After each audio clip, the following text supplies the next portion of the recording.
नहीं मैं पकड़ूं? आइए सभी लोग एक बार गायत्री मंत्र का पाठ करेंगे। ओम भूर्भुवः स्वः तत्सवितुर्वरेण्यं भर्गो देवस्य धीमहि धियो यो नः प्रचोदयात्। ओम शन्नो मित्रः शं वरुणः शन्नो भवद्वर्यमा शन्न इन्द्रो बृहस्पतिः शन्नो विष्णुरुक्रमः।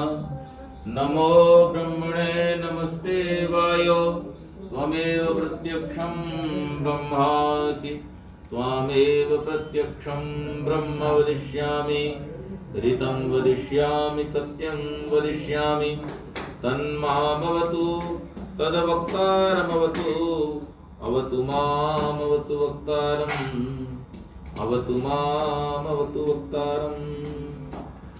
वंदनीय मातृशक्ति, धर्म प्रेमी सज्जनों, प्यारे बच्चों, आज हमने ऋग्वेद के जिन मंत्रों से आहुतियां प्रदान की हैं उन्हीं में से कुछ मंत्रों का हम भाव यहाँ पर देखेंगे और उसके अनुसार अपने जीवन में आचरण करने का प्रयास करेंगे।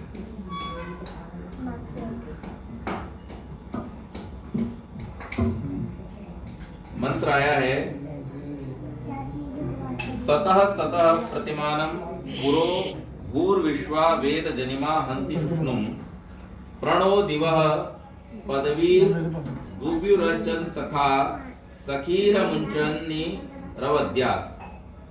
हे मनुष्यों, जो पुरुष पुरोभु पहले से चिताता सतः सतः विद्यमान के प्रतिमानम परिमाण के साधक को और विश्वा संपूर्ण जनिमा उत्पन्न हुए पदार्थों को वेद जानता और शुष्णुम शोक कारक दुख को हंति नाश करता है, वह गव्यु अपने को विद्या चाहने वाला न हम लोगों के दिवह प्रकाश की पदवी प्रतिष्ठाओं को प्राप्त करे, सखीन मित्रों का अर्चन सत्कार करता हुआ सखा मित्र होकर अवध्यात धर्म रहित आचरण से निरंतर अमुंचत पृथक करे, वह अत्यंत सुख को प्राप्त हो। भावार्थ है, वे ही जन मनुष्य सुखी होते हैं जो कार्य कारण रूप सृष्टि को जानकर और संपूर्ण जनों के मित्र होकर संपूर्ण जनों को पाप के आचरण से पृथक करके धर्म के आचरण में प्रवृत्त करें, वे ही सच्चे मित्र हैं। अब आप देखिए, इस मंत्र में मित्र और शत्रु की पहचान बतलाई गई। कई बार हम ये देखते हैं कि बहुत सारे ऐसे लोग होते हैं जो हमसे बहुत मीठी मीठी बातें करते हैं। अब बहुत मीठी बातें करने वालों को कई बार व्यक्ति अपना मित्र समझ लेता है कि ये हमसे बहुत अच्छे से बात करता है, हमारी सदैव प्रशंसा करता है, हमारी किसी बात में कमी नहीं निकालता है, तो ये हमारा बड़ा चाहने वाला है, बड़ा अच्छा मित्र है। लेकिन ये वास्तव में सत्य नहीं है। इसको समझने के लिए एक सरल उदाहरण लेंगे, ऐसा सरल उदाहरण जो हम प्रतिदिन जिसके साथ रूबरू होते हैं, और उसका नाम है हमारा दर्पण, शीशा, मिरर। अगर हमारे घर में ऐसा एक दर्पण हो जो हमें सदैव अच्छा ही दिखाए, चाहे मुंह हमारा पूरा गंदा हुआ हो, कपड़े हमारे गंदे हो गए हों, हम आलस्य के मारे बाल बिगड़े हुए हों, लेकिन दर्पण हमें अच्छा दिखाए, तो बोलिए आप कभी अच्छे हो पाएंगे? कभी भी अच्छे नहीं हो पाएंगे। क्यों? क्योंकि आप तो जब संवरने के लिए उसके सामने जाएंगे, वो तो आपको पहले से ही संवरा हुआ दिखाएगा, और वैसी ही हालत में जब आप बाहर निकलेंगे तो आपको सब आपका हास्य करेंगे, आपके ऊपर हंसी उड़ाएंगे आपकी। क्यों? क्योंकि आपने वास्तव में अपने जो दोष थे वो तो उस आईने में, उस शीशे में देख ही नहीं पाए हैं। केवल मात्र आपने अपना अच्छा जो वो दिखा देता था वही जाना है, वही देखा है। तो मित्र के लिए कहा पापान निवारयति योजयते हिताय गुह्यम च गुहति गुणान प्रकटीकरोति आपद गतम च न जहाति ददाति काले सन्मित्र लक्षणमिदं प्रवदन्ति संतः। वेद के इसी मंत्र की भावना को लेकर के संस्कृत के किसी कवि ने बहुत सुंदर ये श्लोक लिखा है कि पापान निवारयति, हमारा असली मित्र कौन है? जो हमारे पापों को, हमारे दोषों को, हमारे जो दुर्व्यसन है उनको हमसे क्या कर दे? दूर कर दे। स्तुति, प्रार्थना और उपासना के मंत्रों में सबसे पहले ऋषि दयानंद ने क्या लिखा? हे प्रभु, आप हमारे संपूर्ण दुर्गुण, दुर्व्यसन और दुखों को दूर कर दीजिए।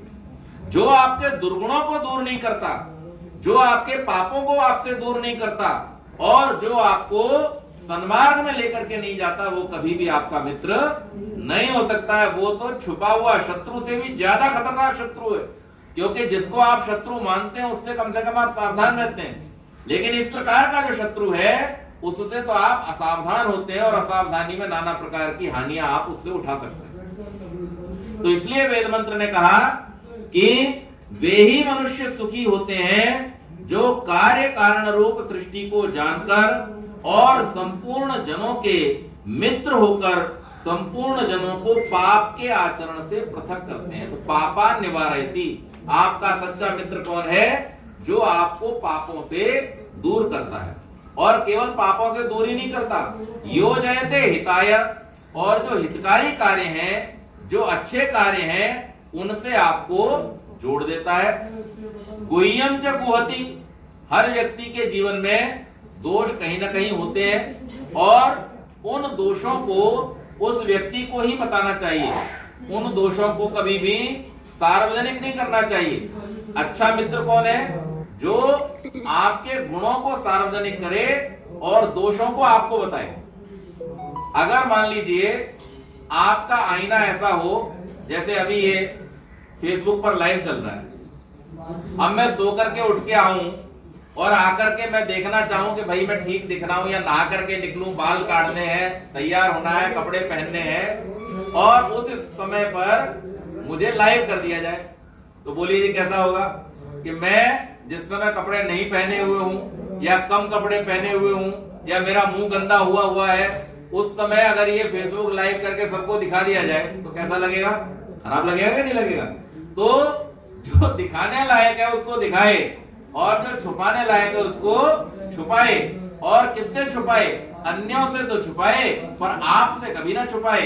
आपको तो बता दे कि भाई ये कमी है, अपनी कमी को दूर कर लो।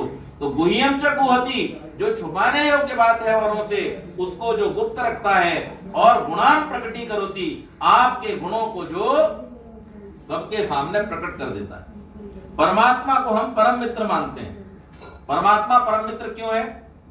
आप चाहे परमात्मा की स्तुति करते हो, उसका गुणगान करते हो या न करते हो, और आपके अंदर कितने दोष हैं इसको आप ही जानते हैं। आपसे ज्यादा अगर कोई जानता तो कौन है?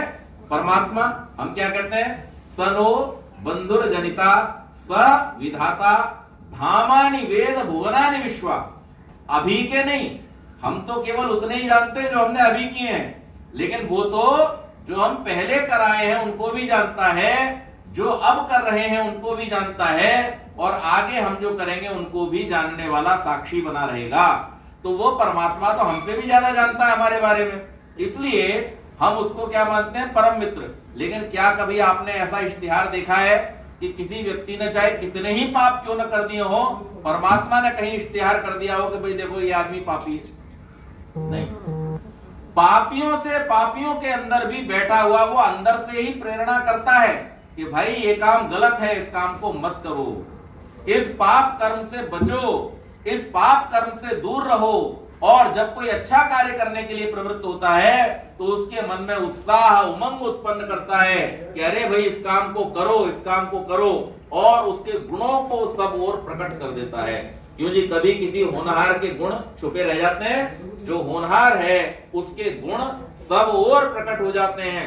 और कैसे प्रकट हो जाते हैं? व्यवस्था भी कितनी सुंदर की है परमात्मा ने कि वो उसके मन में जब कोई अच्छा कार्य करने के लिए व्यक्ति प्रवृत्त होता है तो उसके मन में वो इतना उत्साह भर देता है, इतना उल्लास भर देता है कि वो स्वयं अपने द्वारा किए जाने वाले कार्यों को दूसरों के सामने प्रकट कर देता है। अच्छा, किसी आदमी को ऐसा देखा है कि जो ये प्रकट करता हो कि भाई आज तो मैं चोरी करके आया हूं? करता है कोई? नहीं करता। क्यों नहीं करता? क्योंकि उसके कारण से उसके मन में परमात्मा भय, शंका और लज्जा उत्पन्न करता है। और उस भय, शंका और लज्जा के कारण से वो व्यक्ति अपने द्वारा किए हुए पाप कर्मों को प्रकट नहीं कर पाता। वो तो नहीं कर पाता भय, शंका, लज्जा के कारण, लेकिन परमात्मा कैसा मित्र है कि उसके इन गुणों को, इन दुर्गुणों को भी वो किसी और को नहीं जताता बल्कि केवल उसी को बताता है। तो गुह्यम च गुहति और गुणान प्रकटी करोति आपदगतम च न जहाति।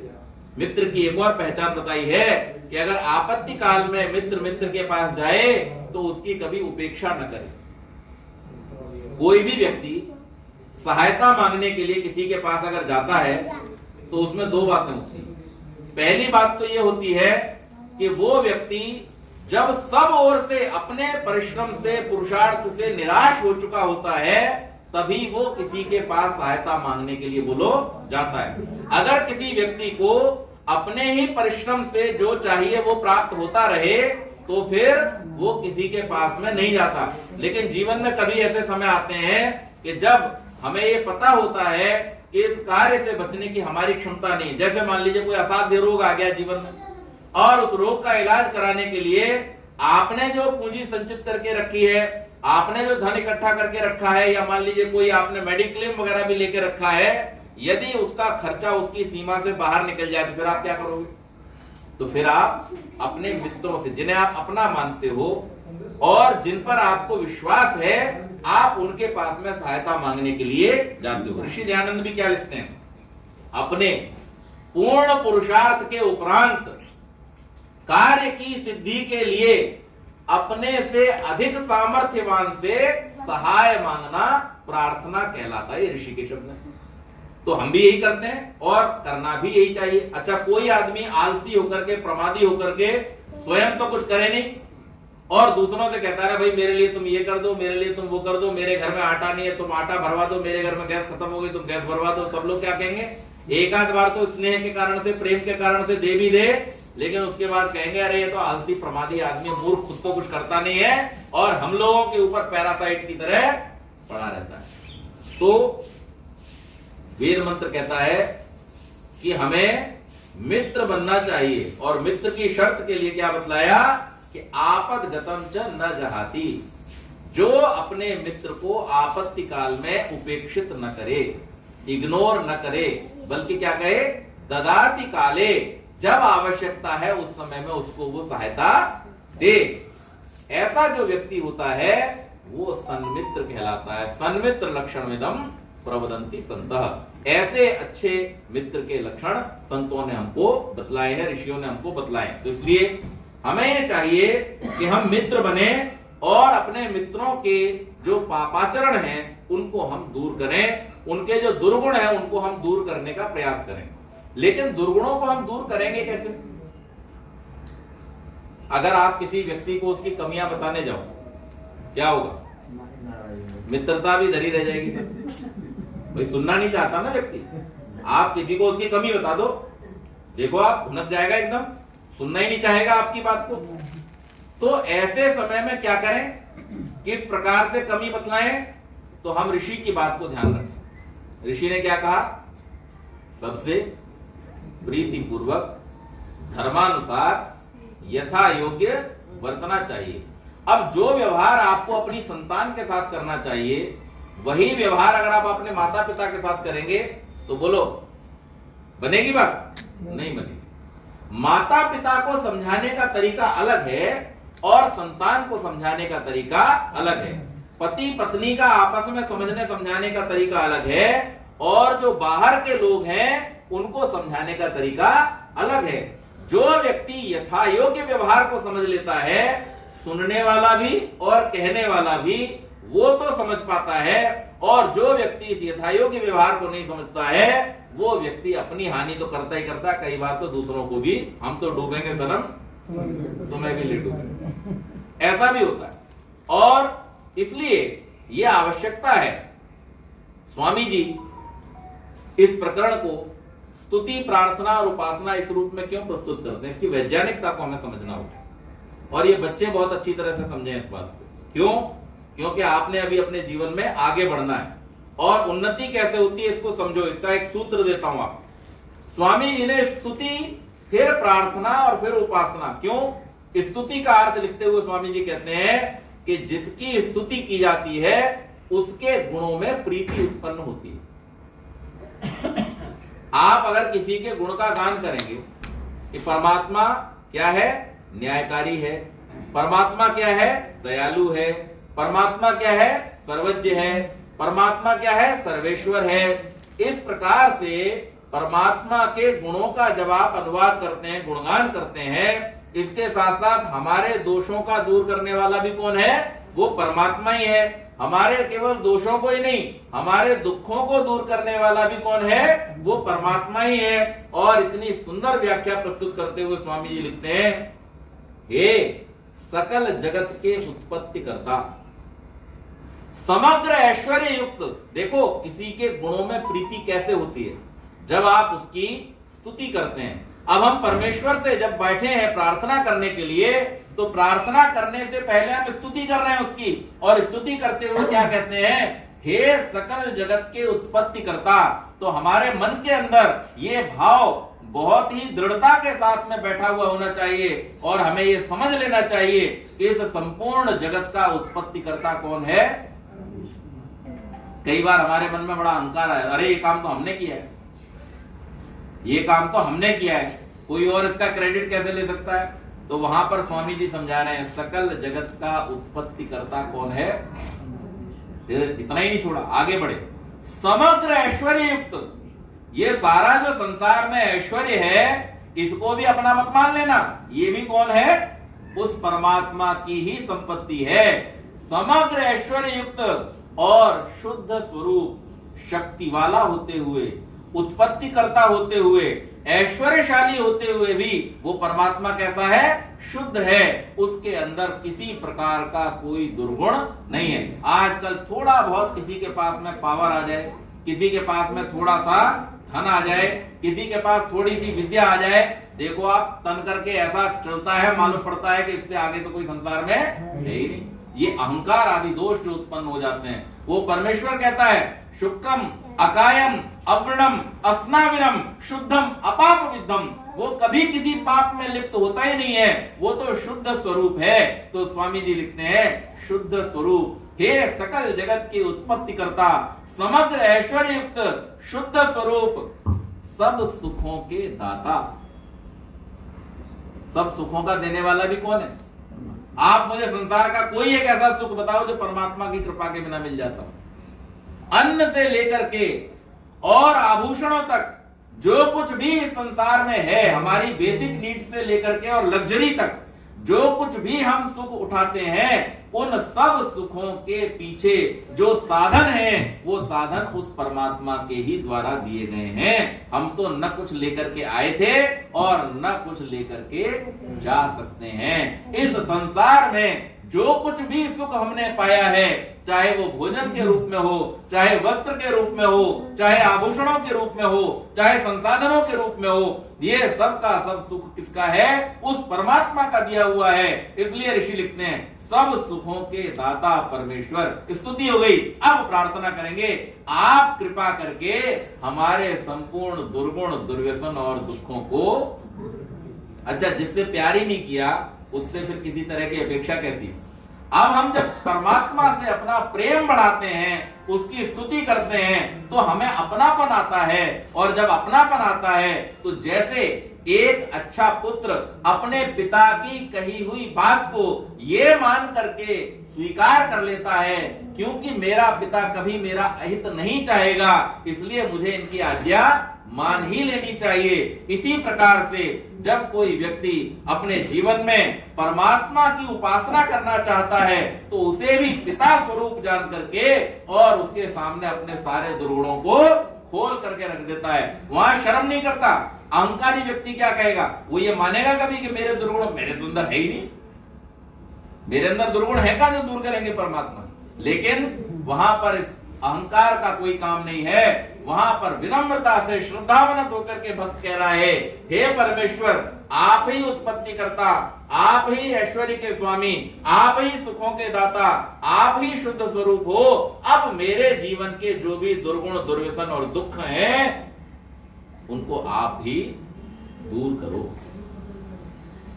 और केवल दुर्गुण दुर्व्यसन दुखों को दूर मत करो, जो कल्याणकारक गुण कर्म स्वभाव और पदार्थ हैं वो हमको प्राप्त कराओ। बच्चों को परीक्षा का समय जब आता है और माता पिता जब कहते हैं उठो तो बड़ा बुरा लगता है। अरे अभी तो हम सो रहे थे, थोड़ी देर और सो लेते, ये अच्छा लगता है ना। परीक्षा का समय हो चाहे कोई भी समय हो, लेकिन सोना सबको अच्छा लगता है। पिताजी माताजी जब कहते हैं बेटा एग्जाम है 1 महीने में, अगर पढ़ाई कर लोगे तो परीक्षा अच्छे से दे पाओगे, उत्तीर्ण अच्छे अंकों के साथ में होगे, और जब अच्छे अंकों के साथ में उत्तीर्ण होगे तो तुम्हारे आगे जीवन में वो अंक जो है वो हमेशा काम आएंगे, तुम्हारा वो सर्टिफिकेट तुम्हारे जीवन भर काम आएगा। एक बार जो लिख गई वो मिटती नहीं है फिर, है ना। और बार बार परीक्षाओं में कोई बैठना भी नहीं चाहता।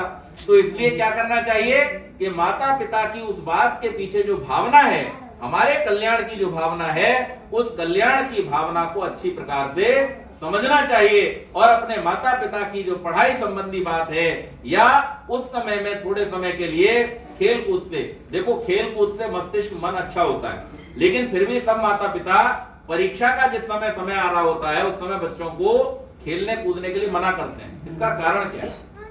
इसके पीछे 2 कारण। ऐसा नहीं है कि जितनी देर वो खेलेगा कूदेगा उतनी देर में वो पढ़ाई करता ही रहेगा, 24 घंटे पढ़ाई में लगा रहेगा, ऐसा नहीं।